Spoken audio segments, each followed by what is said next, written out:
Welcome. In this video, you'll learn how to allow specific contacts to add you to groups and channels on Telegram web using the latest update.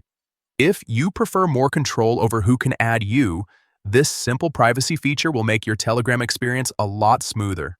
Let's go step by step. First, open Telegram web on your computer and make sure you're logged in to your account. Once you're on the main screen, look at the top left corner and click on the three horizontal lines. This is your main menu where you can access all your account options. From the menu, click on Settings. Inside the settings, you'll see several sections that control your account behavior and privacy. Now select Privacy and Security. This is the place where you can adjust who can contact you, who can see your last seen status, and who can add you to chats, groups, or channels. Next, look for the section called Who Can Add Me and click on it. Here, you'll see different options such as Everyone and My Contacts.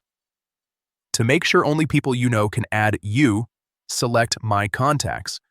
This restricts unknown users from adding you randomly. Below that, you'll find an Always Allow option. Click on it. This feature lets you handpick the specific people who are allowed to add you to groups or channels, even if they're not in your main contact list or if you've restricted other users. When the contact list appears, simply choose the users you want to give permission to. You can scroll through your contacts and select their names one by one. Once you've chosen them, go ahead and confirm the step. Your changes will be saved instantly. And that's it. You've successfully customized your privacy settings so that only specific contacts can add you to groups and channels on Telegram web. With this update, you gain better control over your interactions.